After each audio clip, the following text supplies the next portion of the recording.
And he know when I go spend time with my peace, I'm going through things. You know what I'm saying? When he was there, at least I know where he was at. Because it was something that we didn't do. It was something that we normally do. Y'all with me? And it was good for us, to tell you. Tank has always been at the center of attention in the boxing world. Whether it's because of his devastating knockouts, his heated rivalries, or the constant heat surrounding his camp, there is always something to talk about when it comes to Tank. But this time, the conversation is about his corner. Just weeks after his unexpected majority draw against Lamont Roach Jr., Barry Hunter, the man who took over Tank's training when Calvin Ford stepped away, has now officially ended his contract with the Baltimore fighter.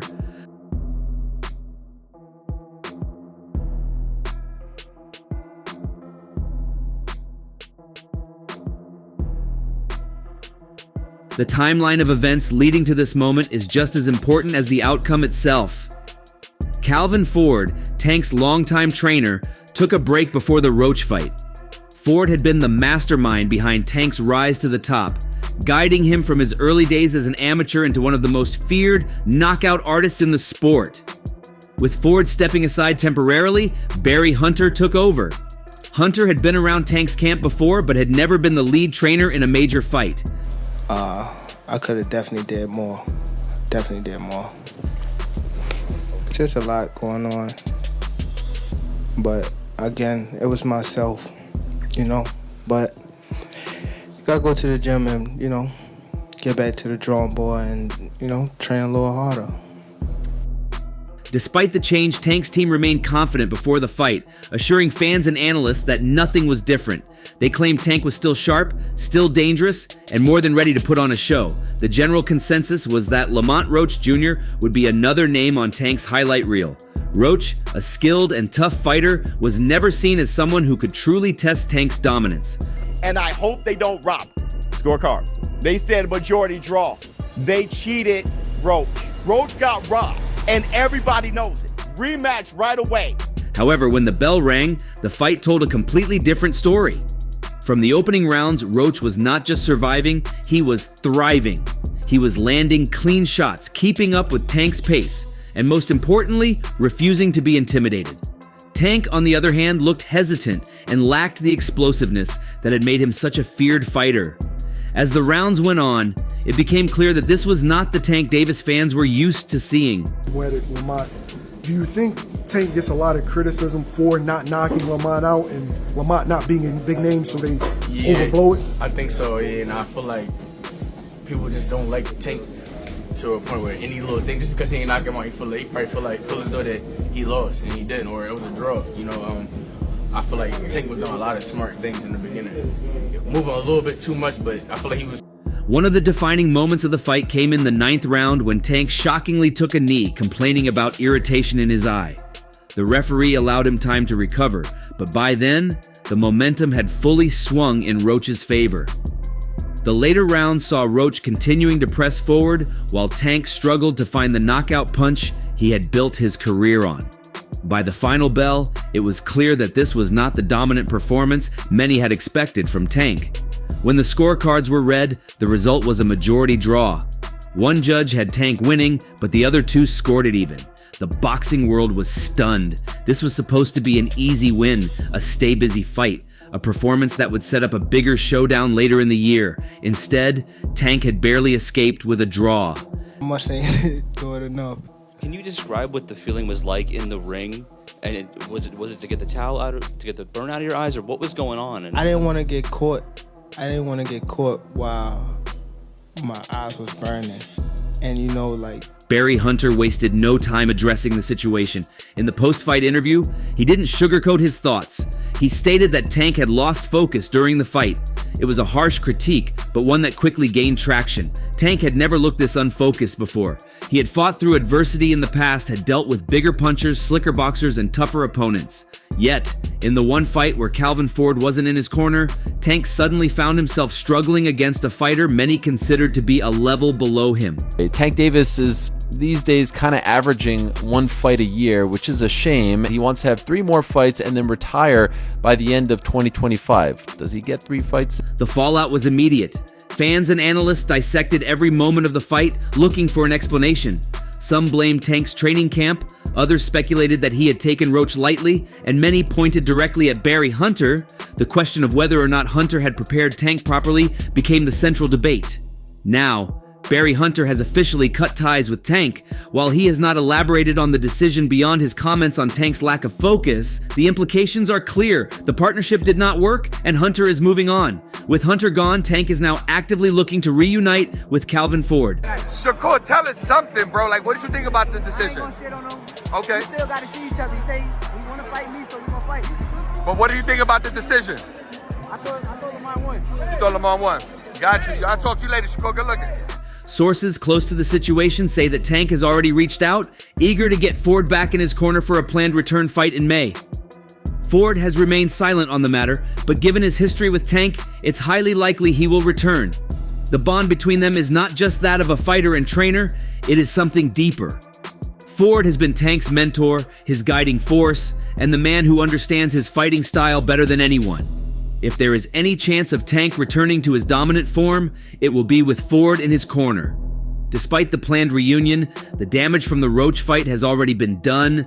Tank's aura of invincibility has taken a major hit. Gervonta Tank Davis is not letting go of his frustration after his controversial draw against Lamont Roach Jr. Now, he's pushing hard for a rematch, aiming to run it back as early as May. Tank want a rematch. Let me know now. Do you want to fight Tank again? He said he open to do a rematch. Do you want to fight Tank 100%. again? It's only a matter of time. We're gonna fight. We're gonna fight again. It's just whenever the fight gonna happen. So it's gonna happen. It's gonna happen. Okay. The WBA lightweight champion isn't satisfied with how things went down, and he wants another shot to prove that he should have won outright. The first fight left a sour taste for Davis, who believes the controversy surrounding the 9th round played a huge role in the final result. When he took a knee and asked for his trainer to wipe a towel around his eye, referee Steve Willis didn't count it as a knockdown. But had he ruled it correctly, at least in Roach's eyes, it would have tilted the scorecards in Roach's favor. Two judges had it 114, while one had Davis winning 115-113. If a knockdown had been recorded, it might have flipped the fight entirely. That's the kind of detail that has Tank fired up, demanding to leave no doubt in a rematch. Man, I'm not.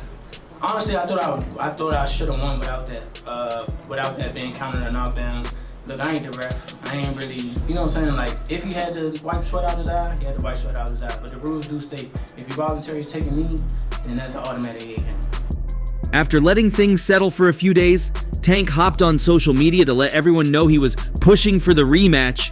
Despite initially saying the fight wouldn't happen next, he's now trying to make it happen as soon as May. That's a big shift, considering his earlier reluctance. It shows just how much the fight, and all the controversy surrounding it, has been eating at him. The 9th round incident isn't just controversial because of the non-knockdown call. It's also because of Tank's explanation for why he had to take that knee. He claimed that hair grease got into his eye, impairing his vision. His words immediately became a hot topic, as people debated whether it was a legitimate issue or just an excuse. Roach made his stance clear, saying the rules are the rules. If a fighter voluntarily goes down, it should be counted as a knockdown. I'm feeling shocked, man, but 90% of people saying that Lamont Roach won, he got robbed, that knee should have been a knockdown. But hey, I'm looking at a rule that somebody found. I don't know if it's true, but hey, man, that applies to the situation. Was it really a knockdown? But then came another twist. Tank's own hairstylist clapped back at his claim. The stylist, who goes by Lee the Brand on Instagram, denied putting any grease in his hair before the fight. She even posted a picture of the exact product she used, pointing out that the label explicitly states no grease. To her, Tank's excuse didn't add up. She also brought up the timeline, noting that she braided his hair on Wednesday, and he had since gone through media duties, workouts, and weigh-ins before stepping into the ring on Saturday. If the grease was a real issue, why hadn't it caused problems earlier? Her response only fueled the debate, leaving Tank looking like he was reaching for an explanation. Roach, on the other hand, isn't sitting around waiting for Tank to make up his mind. He's keeping his options open, including a possible fight with WBC lightweight champion Shakur Stevenson. He made it clear he wants the biggest fights, and if he can't get Tank back in the ring, he's more than happy to test himself against Stevenson. The two have already spoken about it, making it a very real possibility. Tank's sudden push for the rematch suggests that he's feeling the heat from the criticism. His performance against Roach raised a lot of questions, and some people even believe he got exposed. Roach, who moved up from super featherweight for this fight, wasn't supposed to be a real threat to Davis. Yet he fought him evenly, with some arguing he even did enough to win. Did you think it was a draw? No. I thought Lamont won. Who you thought won? Lamont. You thought Lamont won? By how many rounds? I don't know. If Davis doesn't face Roach again and dominate, people will keep bringing up this draw whenever his name comes up. It's the kind of mark on a fighter's record that lingers, especially for someone like Tank, who prides himself on being an elite finisher. That's why this rematch means so much. It's about more than just settling the score. It's about Tank proving that the first fight was a fluke, that he had an off night, and that he's levels above Roach. But for that to happen, he needs to get back into the right mindset, especially after losing his trainer Barry Hunter. Hunter, who stepped in when Calvin Ford took a break, walked away from the team after the draw. He bluntly stated that Tank lost focus during the fight, which was a big reason why he couldn't put Roach away. Hunter's exit is a huge shift for Davis, who now finds himself trying to reunite with Ford for the rematch. Clearly in there, man. I thought I won. I thought I did enough to get the victory over a spectacular fighter. I told y'all from the beginning, man, that I got the skills to pay the bills. I've been telling y'all that. There's an undeniable irony in all of this. The one time Tank doesn't have Calvin Ford in his corner, he gets taken to the limit by a fighter many saw as a tune-up opponent. Roach wasn't expected to challenge Tank the way he did, but without Ford's guidance, Davis looked lost at times. That raises a crucial question. Was Tank's struggle due to Roach being better than expected, or was it because Ford wasn't there to keep him dialed in? Now, with Tank pushing for the rematch, the focus shifts to whether he can actually make it happen. There are still challenges to clear, including negotiations and timing. He's respectful, his whole team is respectful and things like that, so we always show respect to one another, but you know this is a hurt sport, so... Roach might prefer to go after Stevenson instead, seeing that as a more lucrative and meaningful fight. If he takes that route, Tank will have no choice but to find another opponent while waiting for Roach's schedule to free up. But if Roach is willing to run it back, the fight could be one of the biggest in the first half of the year. For now, Tank is doing everything he can to get back in the ring with Roach. He knows that if he doesn't, the narrative surrounding him will only get worse. We can get it before, it probably won't be this year. Is that the one you want next? It's definitely the one I want next, but it's not gonna be next. He already faced backlash for the hair grease excuse, and he's not in a position to let the doubts linger. If the rematch does get signed, it'll be the ultimate proving ground for Davis. Either he comes back stronger and dominates, or Roach proves that the first fight wasn't an accident. One thing's for sure, Tank isn't used to being in this position. He's the knockout artist, the one who's supposed to be feared in the ring. But after Roach took him to the wire, the perception started to shift. Now he has to fight not just to win, but to remind everyone why he was once considered one of the most dangerous men in boxing. And if he doesn't get that rematch, those questions will never go away. Nobody like a draw, you know, from a guy that gets knockouts and things like that, but it's cool. I feel like if we fight again, I could do more. Following the controversial draw between WBA lightweight champion Gervonta Tank Davis and Lamont Roach on Saturday night, the New York State Athletic Commission said in a statement to ESPN's Mike Coppinger that it is reviewing the matter. Davis took a knee in the 9th round after getting hit in the face with a jab. However, referee Steve Willis didn't rule it a knockdown despite initially starting his 10 count. If Willis had ruled Davis's questionable move as a knockdown, Roach would have won the fight via decision. Instead, the fight was ruled a majority draw. Some back and forth is going on between boxers and pundits alike on social media today after the weekend's big fight. Not the usual type, more hard-hitting than usual.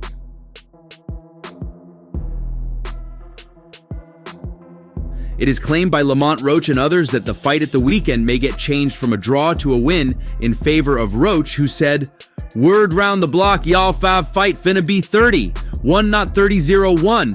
2 times 2 division champ." Not only him, combat sports journalist Luke Thomas also said today on X, If they overturn Saturday's result, it'd be the first good decision an athletic commission has made in some time. Commissions don't overturn results of fights in the sport for reasons such as the above, period. A rematch is the best solution. Both fighters will do great in the rematch. A huge fight already, out of nowhere too. I didn't want to get caught. I didn't want to get caught while my eyes was burning. And you know, like, you can get knocked out like that. So I'd rather take the knee than, you know. But I didn't really know that you can, like, get disqualified for all that. Or, like, when you start counting, I'm like, what the hell? But the WBA will pursue a rematch between Gervonta Davis and Lamont Roach Jr. after their very controversial draw on Saturday. Davis retained his WBA lightweight title and his unbeaten record. Yet, he was arguably saved from defeat by referee Steve Willis. In round 9, Davis took a knee after a punch from Roach, then rushed to his corner to have his face wiped. He later argued that the grease in his hair was burning his eyes.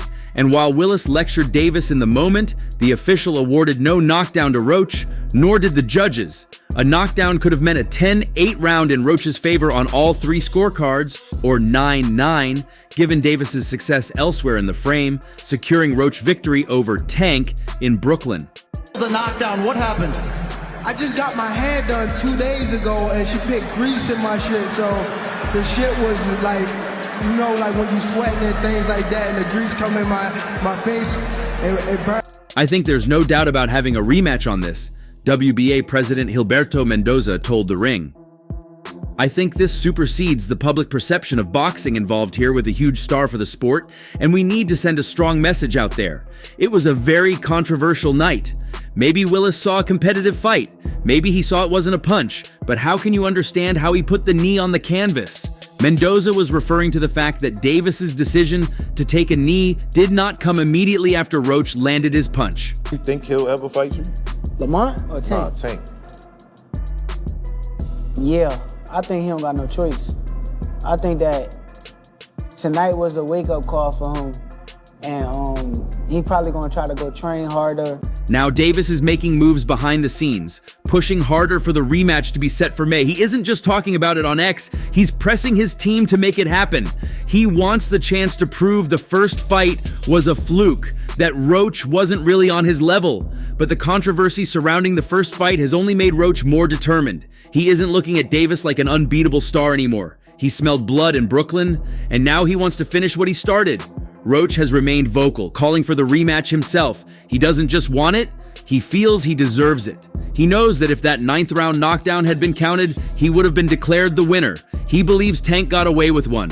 Now he's making it clear. If the rematch happens, there will be no excuses, no questionable calls, just a clear winner.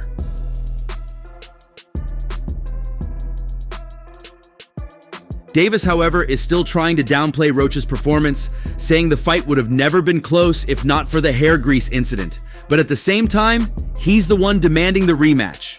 It's a contradiction, but one that's making this fight even bigger than the first one. Fans are already debating who really won the first bout, and both men are fueling the fire, keeping the buzz alive.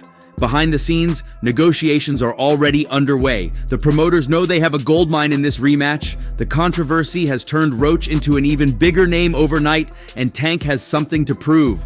A fight that wasn't even supposed to happen in the first place is now shaping up to be one of the most talked about rematches in boxing. Para poderlo noquear, y el cual Loma venía muy bien preparado, muy bien concentrado en el plan de trabajo. Bueno, creo que a Tank le faltó presionar, tirar más golpes para ser más contundente y que se viera más efectivo a la hora de la victoria. ¿Te gustaría ver una revancha entre ellos? Pues estaría muy agradable, ahora sí que en la primera estuvo. Tank's team is also looking to set the record straight with a dominant performance. The first fight was too close for comfort, and Davis doesn't want another close call decision. He knows he needs to make a statement, especially after the backlash he received. Roach, on the other hand, is looking to take the momentum from that first fight and run with it. He's no longer just an opponent, he's a real threat, and he knows it. They ain't believe me. I told them too, a whole lot of times. Y'all got me fucked up. I'm really that. Lamar. Despite saying after the fight that the rematch wouldn't happen next, Tank has changed his tune. The pressure is mounting, and he doesn't want to let this controversy define him. Now he's fully locked in, pushing for May, making it clear that Roach is his next target. The only question left is whether the rematch will actually get made. With the WBA pushing for it and both fighters wanting it, it seems inevitable. The only thing left is the official announcement, and when it comes, the hype will explode all over again. But what do you think of the story of these two's future? Duel, what do you think? And what fight are you expecting to hear from Tank? Share your thoughts below and subscribe for more updates.